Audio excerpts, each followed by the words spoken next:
what some of them were wearing, and I have names for the things they were wearing back then, and I want to ask me and you if they will still wear it now or if it's something they are likely to wear. So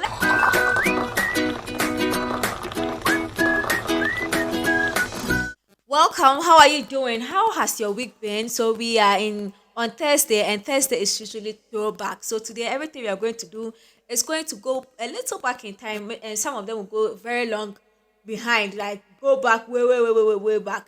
But we are going to look at some things that have happened in our industry, and then we will talk about it. So this is still with the talkative. I am the talkative. My name is Tilieki Onipa. Do subscribe to the channel, and let's start with the first segment called Intercom.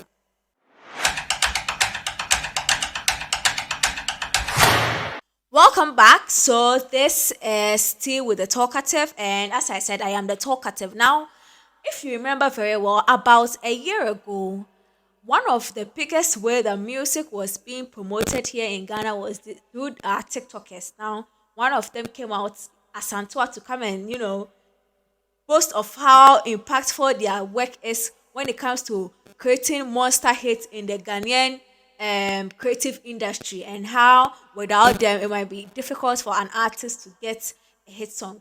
Now, I want us to compare then and now. What happened? TikTok is still very vibrant, but are they still that impactful? What happened? Were they not able to grow with the times and the seasons that comes with this whole using TikTok to activate music? Or were we Ghanaians ready to move on to the next new thing? Or were we just angry at the way the lady spoke? So we felt like we can't give you that much pass. We're all just retracted. Currently, is TikTok still giving hits? Are they being able to be creative with what they do on TikTok to actually activate songs as they were doing? Or is the artist now that they've used them, sir, now their services have become one way and boring and monotonous to us, which is why right now, when we see them, we just go like, is it, what do you think is happening now? Because now, I don't remember the last time any TikToker gave anybody a hit or can both put their hand on their chest and say, "Oh, we gave this person a hit." I know that when it comes to hits and setting trends for a song, it was the DWP Academy using their dance, and normally it's the TikTokers that will hop on it. But for a TikToker who is either doing skits or something like that to give a hit song, I don't know if they still have that power or if they can still say the same thing now. But what do you think? What might have changed? Were they too creative? Were Ghanaians bored, or were the artists overusing them? Comment in the comment section below. I want to know.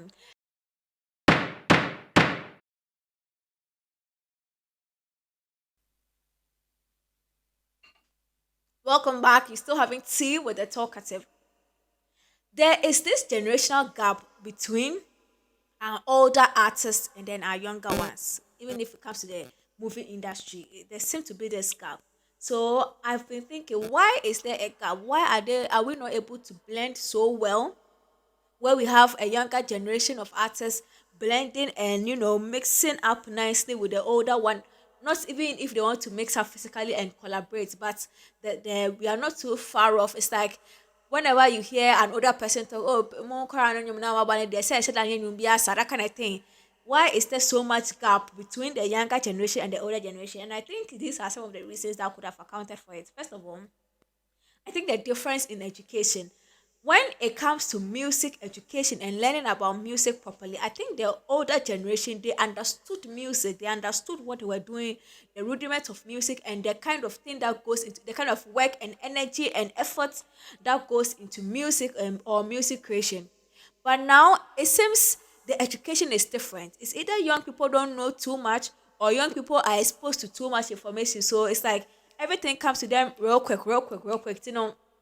Akwa say the education level, there is a difference in it, and it's not making that gap that is in there be closed. So these people have their education on how music distribution used to be like. These people have their education on how music distribution is like, how music producing was like then, and how music recording is now. Like there is a certain form of difference in education, and I think that can account for the gap between the generations. Also, the access of technology. Now, because of technology, young people are able to create their projects or their music fast as compared to the older times of our older generations. So now I saw some time ago, I saw a video of Camido on his bed doing a certain recording. All of a sudden, he has created a song. Johnny Drill in Nigeria, he too, he just uses his mic, and then all of a sudden he has created a song. But then times, Charlie, the process you will go through before you can get your song recorded, you can't go and do tro or anything. Or you have to go prepared because why yeah, they are sacking you from the studio now that. So now you can see that the access to technology has made the music creation different, the music process different, the music journey different for each artist. I mean, the younger artist and the older generation. I think that can also account for the gap between the older. Some of the older generation are not able to catch up to the current technology or the trends that are pushing the music or the creative world now. The young people have caught on to it, and I don't think they have the time to close that gap and actually mix with the older generation. And I think that also accounts for it. And the cultural values. Young people right now, we don't care. You need to try a new tone. It's like right now, your person will say fuck and will not even think twice. But older generation, they were careful of what they say. Then times that a song cannot pass for a certain time. Now, anytime, anywhere, you are hearing certain songs, you are seeing certain things on your screen certain times. You can see that the cultural values of the younger generation now is way different. What we see as modest and what we see as sanctimonious or clean, it's not the way they used to see it. Where our older generation used to more break, the speed they chum aqua as the speed as I aqua. And I think obviously the access to what is happening around the world has also added the global influence. Right now, Charlie, you know what's happening everywhere in the world, though. So you are not limited to one side of information or one direction of information. You know what Sawiri is doing, you know what KiDi is doing, you know what Nicki Minaj is doing, you also know what Spice is doing in Jamaica. You are aware of what Nadia Nakai is doing. It's like you have different ways. You are aware of what Erica Badu is doing, you're also aware of what Janet Jackson is doing, what Beyonce is doing. Like you have access to information and you have the option to choose. And clearly, we are being influenced by those various options and influences out there. So I think this might be what might have contributed to that generational gap between the older creatives and the younger creatives here in Ghana. Let's move on to something about older generation. You're welcome back. You're still watching Tea with the Talkative. I am the Talkative. Do subscribe to the channel if you haven't. And let's talk about this interesting thing. So I went to my AI and I went to ask it, which or what are the three African countries with the highest percentage of older adults? And then these are the answers I got: Mauritius, Cabo Verde, and Tunisia. So I was like, okay, so what are the percentages of the population, like, or the older generation in these countries? And then according to my AI, in Mauritius, the percentage of population aged 65 years and over is 14.5%. In Cabo Verde, the percentage of the population aged 65 years and above is 7.2%.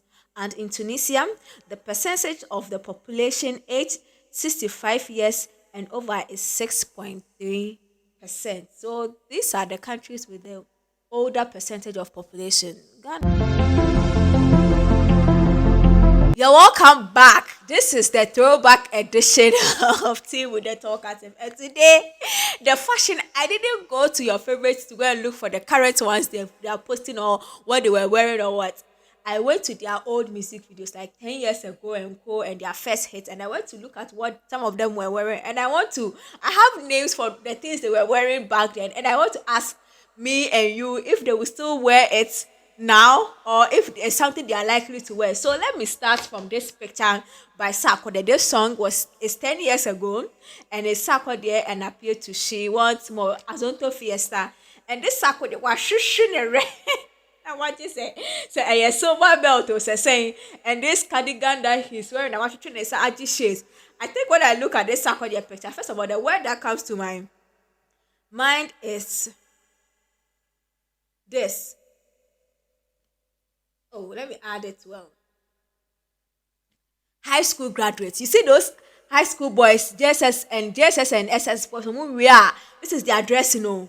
Almost she tight way, no much the belt and boss, so no much a cardigan, no much a shades. Are there everywhere you go, you will see them. I feel so I want to walk on top of the world, like they rule the city.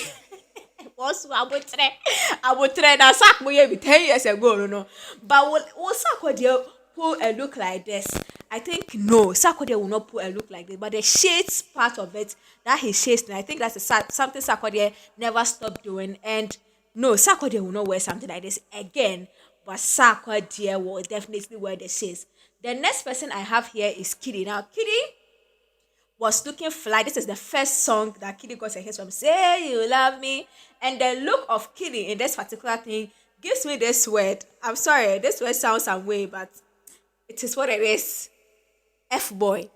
KiDi looks like those cool, the beach guys that, it must feel your money at their day. They feel like they are too cool to walk on the earth or something like that. And they give that F boy feel. On more Facebook now, when they completed school, they use the name Pretty Boy Kwame, Sweet Boy Kweku Frank. No, those kind of boys, those Facebook pretty boys sound. No, that's the feeling I got from KiDi. And will KiDi rock this look? The KiDi I know and the way KiDi likes togas and loose things, I don't think KiDi will rock the trouser, but with the cardigan and the shirt he's wearing in and the kind of sneakers he was wearing, I think KiDi might. The top and down, but the skinny thing, yeah, I don't think KiDi will pull as KiDi will pull.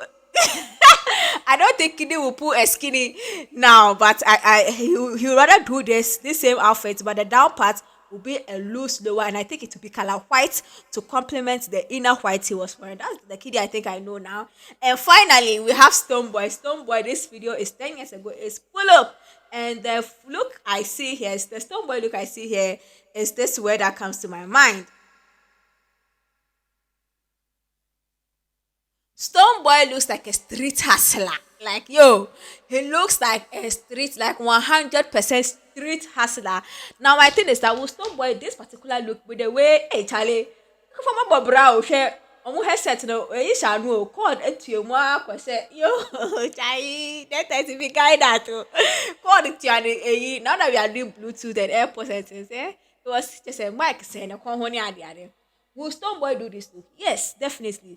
Stonebwoy's dressing is not far off nowadays. Stonebwoy wears singlets like this, design singlets like this, sometimes quite a net with his trouser and with his cap and then his thread under. Stonebwoy looks fresher now, but maybe he might not put the headset there. But even that one, it depends on where you catch him. But this shirt, this singlet shirt thing, and then the trouser, the jeans trouser, and is still Stonebwoy style. Stonebwoy style hasn't changed a bit. What do you think? Do you think your stars will pull up this kind of look? Would they? Comment in the comment section below. When you saw the looks, what word came into your mind? Comment in the comment section below. You just had tea with a talkative. My name is KiDi. Do subscribe to the channel. And if there's anything you have to do, please do it now.